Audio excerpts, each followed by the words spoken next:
Europe 1 réveille les Français.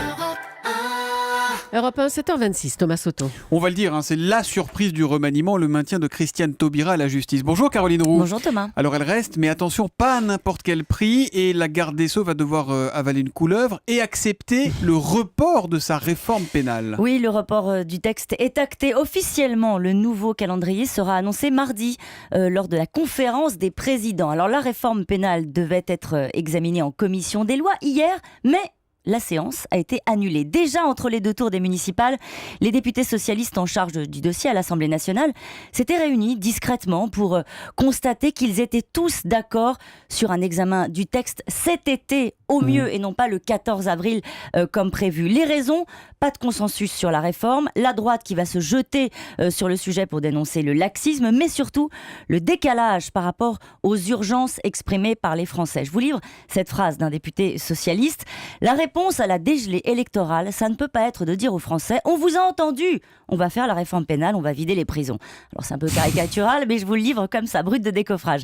Mais c'est naturellement l'arrivée de Manuel Valls à Matignon qui a changé la donne. Le ministre de l'Intérieur, vous vous souvenez Thomas, avait envoyé une lettre au président de la République pour dire son opposition à ce texte. Pardon ? Énorme polémique à l'époque. Exactement. Alors, il ne va pas commencer à l'Assemblée en portant un projet de loi dont il ne veut pas. Donc, ce texte sera reporté, peut-être même retouché. Un fidèle de François Hollande expliquait hier lapidaire, il faut revoir ce qui est à revoir. Ça, c'est précis. Bon, mais alors après tout ça, on se demande quand même bien, Caroline, pourquoi François Hollande et Manuel Valls ont choisi de la garder, Christiane Taubira. Alors, ça a failli ne pas se faire. Certains conseillers de la ministre étaient même déjà recasés, comme le raconte un visiteur du ministère. En fait, Christiane Taubira a été sauvée sur le fil par le refus de Bertrand Delanoë de s'installer place Vendôme, mais aussi par le départ des Verts.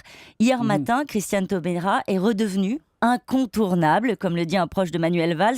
Elle est une figure de la gauche combattante, une icône pour le PS depuis le mariage pour tous, qui plus est membre du Parti radical de gauche, ce qui naturellement élargit un peu la majorité. Avec le départ des Verts, c'était important. Il n'est pas aussi solide que ça à l'Assemblée. Exactement, et c'est aussi pour le Premier ministre une façon de montrer qu'il ne coupe pas la tête de ses ennemis, qu'il rassemble. Mais sinon, ils auraient pu la garder, mais ailleurs, ça aurait peut-être été plus simple pour Valls. Alors ça, c'est la part d'impondérable d'un remaniement. Visiblement, l'exécutif a choisi de fermer les yeux sur la gestion désastreuse du chapitre des écoutes. Il va falloir s'habituer, Thomas. Le Premier ministre va faire de la politique. C'est un premier gage de bonne volonté de Manuel Valls à tous ceux qui ne le trouvaient pas assez à gauche, et il y en aura d'autres. Finalement, on réserve à la réforme pénale le sort de l'écotaxe et tout le monde est content, tout le monde redevient ami. Pour l'instant, reporté, pas enterré. Oui, c'est ça, comme l'écotaxe, c'est reporté, je vous rappelle, c'est pas enterré. On verra.